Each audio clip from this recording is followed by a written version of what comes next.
Good Friday morning. Welcome to Begin in the Word. Our text today comes from the Gospel of Matthew, chapter 24, beginning in verse 38, where Jesus continues, "For as in those days before the flood they were eating and drinking, marrying and giving in marriage, until the day when Noah entered the ark, and they were unaware until the flood came and swept them all away, so will be the coming of the Son of Man.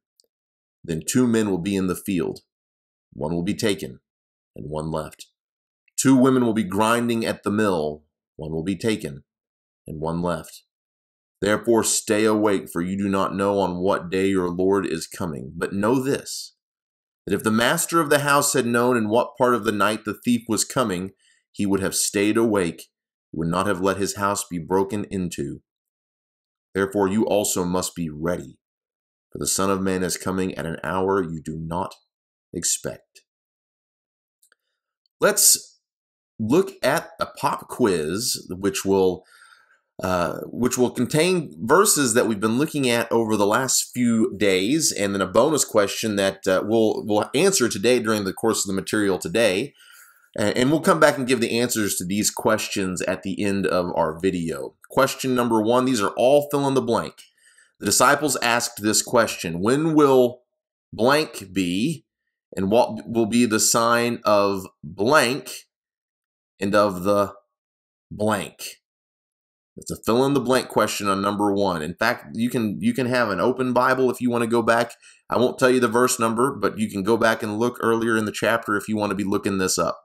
Question number two, complete this sentence. For as the blank comes from the east and shines as far as the west, so will be the coming of the Son of Man. Fill that question in. And number three, truly I say to you, this blank will not pass away until all these things take place. Fill in that blank. Those are our first three questions. And the third question, what is usually meant by the term Parusia? Now, I don't believe we have used that word in our videos this week, but we will use it today. So pay attention for that. That will be the bonus question. We'll come back to this at the conclusion of our video. We just looked in verses 36 and verse 37, how Jesus has now set up a contrast. He was describing the destruction of Jerusalem, and he says it's like a fig tree. You should know when this is about to happen by the signs that come before it. But concerning the day of the coming of the Son of Man, no one knows, only the Father in heaven. It's going to be like it was in the days of Noah. That's what the coming of the Son of Man will be like. And then he, in verse 38 and following, gives us more detail as to what that looks like. He's talking about Noah. And he's saying the way it was before Noah entered the ark, that's what it's going to be like before the return, the coming of the Son of Man. And I want to call attention to that word coming here.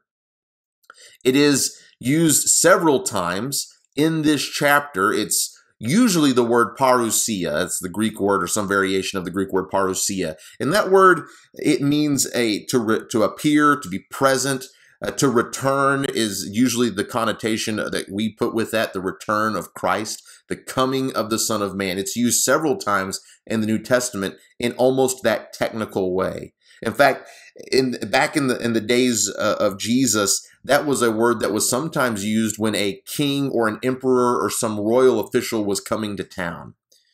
They might make preparations and get ready because Caesar is coming. It's the great arrival, the appearance of Caesar in our town. It's the parousia of some royal official. Well, that word is used very frequently in this chapter, and it's used in all kinds of commentaries and Christian books to refer to usually the return of Jesus, the coming, the parousia of the Son of Man. And that's what Jesus is talking about in these verses.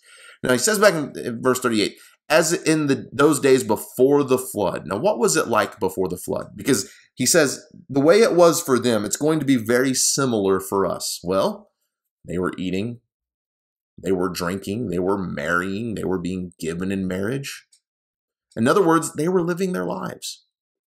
They were doing the things that people do every single day. Eating, drinking, being married, starting families, the things that people typically do. They weren't looking around, checking the newspaper, looking at the watch, saying, it's coming. The floods are about to be upon us. They weren't ready for that. They didn't know that was coming. It came upon them as a surprise. He says, in fact, in verse 39, they were unaware.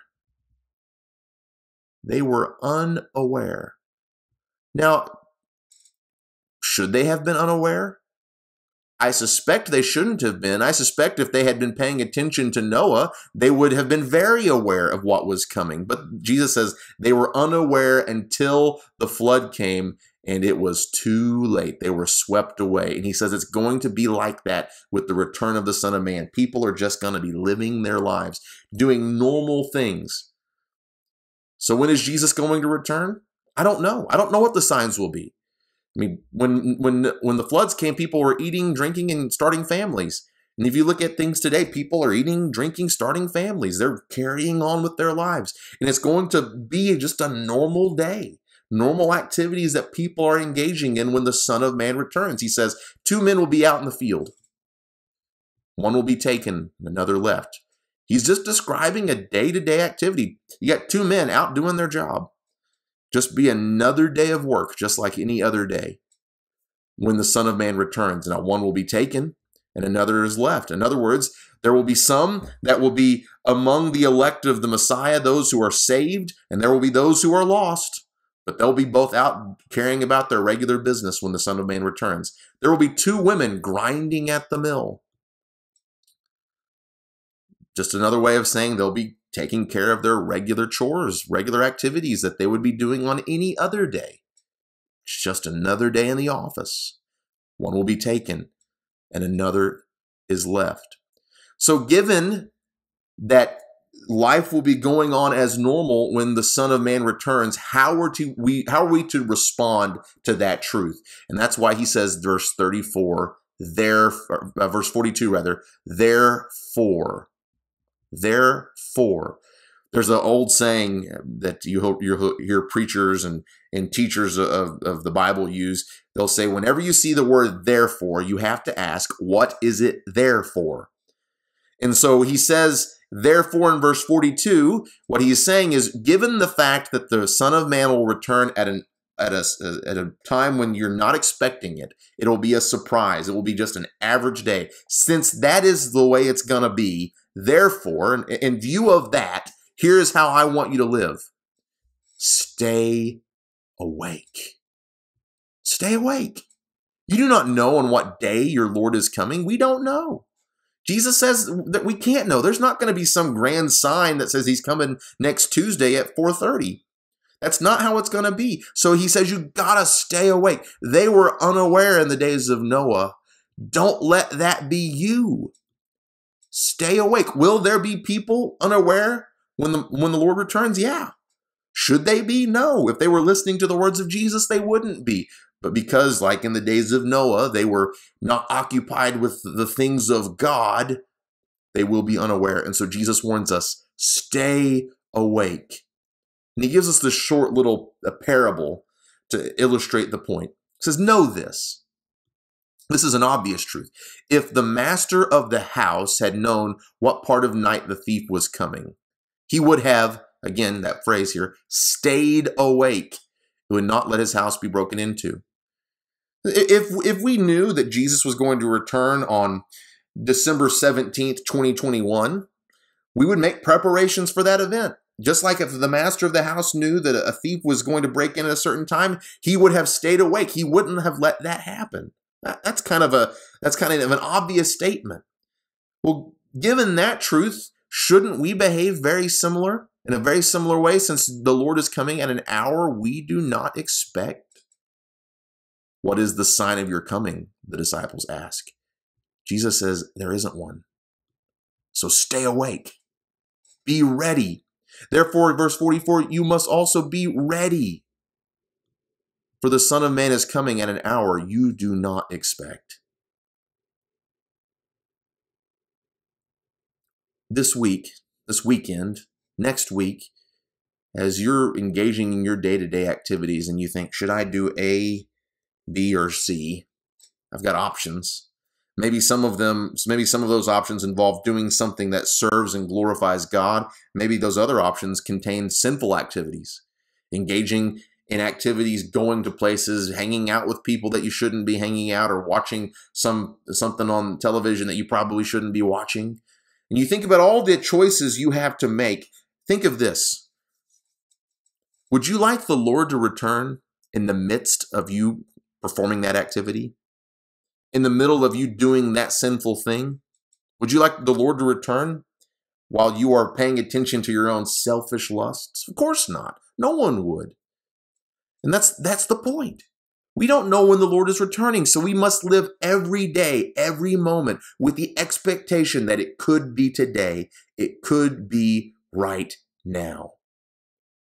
For all of the complexities of Matthew 24, and we've dug into some of them, we've really gotten to the end of the hard part of Matthew 24. We've made it there. We've gotten over that hill. And as we come down the other side of the hill of some pretty difficult exegesis, we realize that the application is incredibly simple. Stay ready. If we don't understand anything else about Matthew 24 and 25, we need to understand this. Jesus is coming at an hour we don't expect. Stay awake. All right, back to the pop quiz. The disciples asked, when will what be? They said, when will these things be?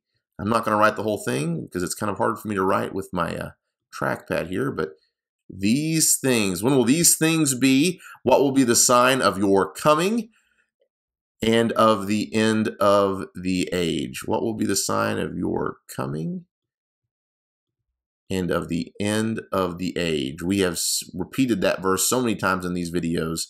I suspect you might have that one down by heart at this point. When will these things be? What will be the sign of your coming and of the end of the age? Number 2, for as what comes from the east and shines as far as the west? Well, it is lightning. For as the lightning comes from the east and shines as far as the west. I'll just draw a little lightning bolt. How's that? For as lightning comes from the east and shines as far as the west, so will be the coming of the Son of Man. And number 3, truly I say to you, this blank will not pass away. The answer, this generation. And I'll just abbreviate it so I don't have to write it out. This generation will not pass away until all these things take place. In other words, all these things, the destruction of Jerusalem, will happen in the lifetime of the people who heard Jesus speak. Bonus question, what is usually meant by the term Parusia? Answer, the return of the Son of God. Thanks for joining us today and begin in the Word. It's my hope that just as you have started today in the Word of God, you'll live out today in the Word of God.